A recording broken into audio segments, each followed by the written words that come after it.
अस्सलाम वालेकुम viewers, doctor Huma Chishti अपने चैनल होम्यो डॉक्टर हुमा पे आप सबको वेलकम कहती हूँ। आज का लेक्चर आर्थराइटिस के बारे में है। आर्थराइटिस के हवाले से बात करने से पहले ये कहती चलूँ कि चैनल को सब्सक्राइब कर दीजिए, शेयर करना ना भूलिए और वीडियो को लाइक ज़रूर कीजिएगा। और ये है कि आर्थराइटिस के हवाले से जब बात करें तो हमें ये सबसे पहले पता होना चाहिए कि आर्थरो मीन्स क्या है। आर्थरो रिलेटेड टू जॉइंट्स है, यानी आज जो मैं बात करूँगी वो जॉइंट्स प्रॉब्लम के बारे में है।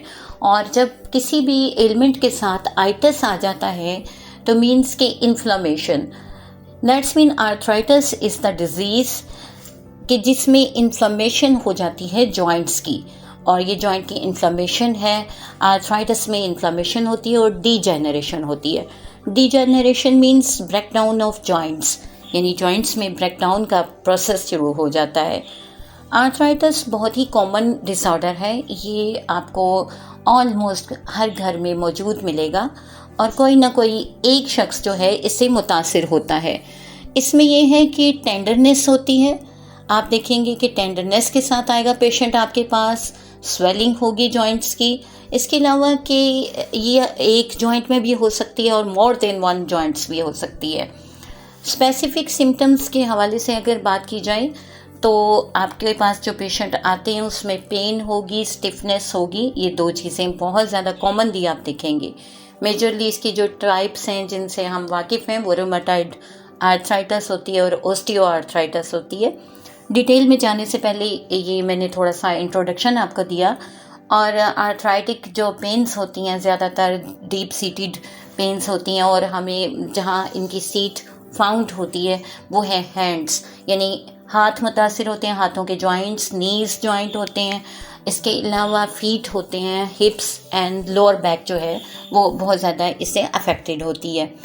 सबसे पहले कुछ एनाटमी बताना चाहूँगी जॉइंट के हवाले से कि जॉइंट जो है हमारा वो सपोर्टेड बाय सॉफ्ट टिश्यूज़ होता है, यानी सॉफ्ट टिश्यूज़ का एक कुशन सा होता है जो बोन्स को प्रिवेंट करता है और ताकि रबिंग ना हो सके। और इसके साथ कनेक्टिव टिश्यूज़ होते हैं जिसे हम आर्टिकुलर कार्टेज कहते हैं, जो हमारी आर्टिकुलेशन में मदद देती है, यानी मूवमेंट के सिलसिले में आसानी पैदा करती है।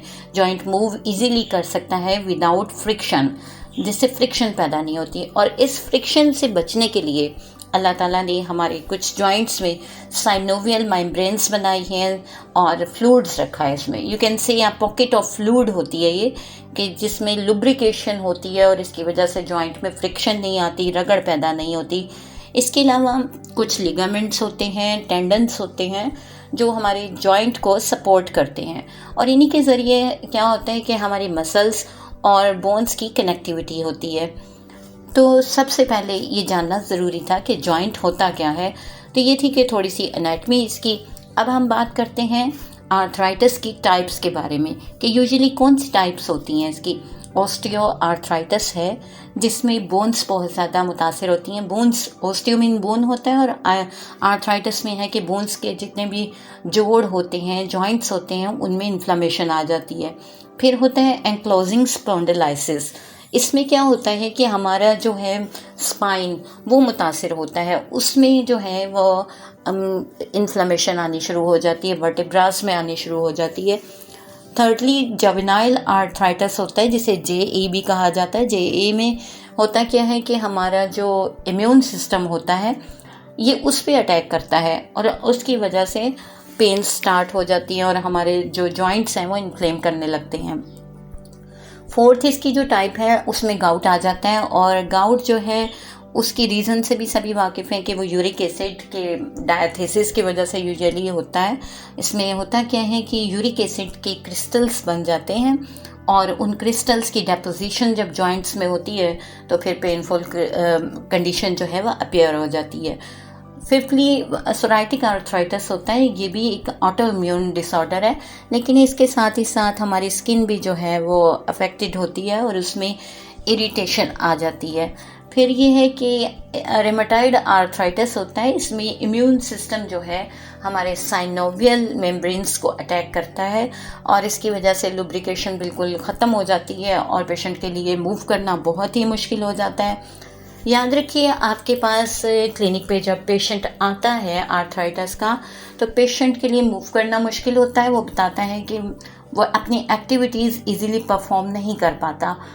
और इसकी जितनी भी ये टाइप्स मैंने आपको बताई अकॉर्डिंग टू सिम्टम, इनकी डिफरेंट ट्रीटमेंट्स होते हैं और ये किसी भी एज में हो सकता है, किसी भी जेंडर में हो सकता है, लेकिन कॉमनली ये फीमेल्स में वैसे ही मिलता है। अब बात करते हैं हम इसकी कॉजेज़ के बारे में कि किस वजह से आर्थराइटिस डेवलप करता है या होता है। मोस्टली इसकी कॉजेज़ वैसे अननोन हैं, लेकिन ये कि फैमिली हिस्ट्री बहुत मैटर करती है इस सिलसिले में कि अगर फैमिली में ऐसा कोई पेशेंट मौजूद है तो जो मीन्स के ये चीज़ जो है हो सकती है। और फिर ये है कि ऑटो इम्यून या फिर वायरल किस्म की जो इन्फेक्शंस होती हैं ये भी वजह बनती हैं आर्थराइटिस की। फिर ये कि ऐसा काम जो जॉइंट्स को स्ट्रेस दे, जिसकी वजह से जॉइंट्स स्ट्रेस में रहें, जैसे स्पोर्ट्समैन हैं, जैसे बहुत ज़्यादा खड़े होने का काम हो गया, इस तरह के जो काम है जिसमें कि जॉइंट्स के ऊपर बहुत ज़्यादा स्ट्रेस आता है, तो या वज़न उठाने वाले काम इस किस्म के हों, जैसा मज़दूर तबका है उसमें देखने को मिलता है, तो ये चीज़ें जो हैं आर्थराइटिस का बायस बनती हैं। कुछ रिस्क फैक्टर्स भी होते हैं, जैसे एजिंग फैक्टर है कि एज के साथ साथ इसके डेवलप होने के चांसेस ज़्यादा हो जाते हैं। सेकेंडली लाइफस्टाइल बहुत मैटर करता है कि लैक ऑफ एक्सरसाइज है, अगर सेडेंट्री लाइफ गुजार रहे हैं तो ये भी एक वजह हो सकती है आर्थराइटिक पेन्स की, आर्थराइटिस की। और ओबेसिटी जो है वो बहुत बड़ी रीज़न है कि उसकी वजह से वेट ज़्यादा हो जाता है और वो हमारे जॉइंट पे स्ट्रेन आता है। फिर ये है कि जेंडर कॉमनली फीमेल्स में ये देखने में आता है। अब बात करते हैं हम सिम्टम्स के बारे में। तो सिम्टम्स में ऐसा है कि पेन के साथ आएगा पेशेंट आपके पास, रेडनेस होगी, स्टिफनेस होगी और स्वेलिंग होगी। इसके अलावा टेंडरनेस भी हो सकती है, यानी दुखन महसूस होगी और वार्मथ देखेंगे आप, हीट होगी उस एरिया में जो अफेक्टेड है। बात आती है कि हाउ टू डायग्नोज, हमें कैसे पता चले, तो उसकी चेकिंग के लिए 2-3 पॉइंट्स होते हैं कि असेसिंग मोबिलिटी, आप असेस करें कि कितना मोबाइल है जॉइंट, कितना मूव कर सकता है, उसकी रेंज ऑफ मोशन देखिए किस हद तक जो है मूव कर सकता है, ठीक है। फिर ये है कि चेकिंग एरियाज ऑफ टेंडरनेस, आप एरियाज चेक कीजिए कि जो अफेक्टेड हैं उनमें टेंडरनेस और स्वेलिंग किस हद तक है अराउंड द जॉइंट्स। उसके बाद वैल्यूएशन ओवरऑल हेल्थ कीजिए कि ओवरऑल जो है पेशेंट की हेल्थ कैसी है।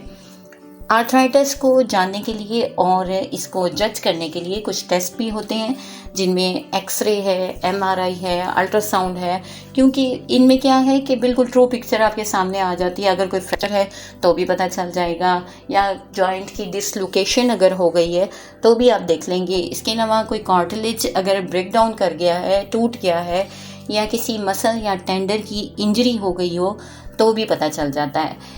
फिर ये कि सॉफ्ट टिश्यूज़ जो हैं अगर उनकी इन्फ्लामेशन हो तो भी अल्ट्रासाउंड, एमआरआई और एक्सरे में आ जाती है। अब बात आती है ट्रीटमेंट की तरफ। तो ट्रीटमेंट में थेराप्यूटिक इंजेक्शंस होते हैं, एलोपैथिक वे ऑफ ट्रीटमेंट में सर्जरी के ज़रिए किया जाता है, जॉइंट रिप्लेसमेंट करवाई जाती है, फिज़िकल थेरेपी जिसे फिजियोथेरेपी कहा जाता है इसको यूज़ किया जाता है, कुछ मेडिकेशंस के थ्रू, और फिर बोन फ्यूजन्स होते हैं जिनके ज़रिए ऐसा होता है।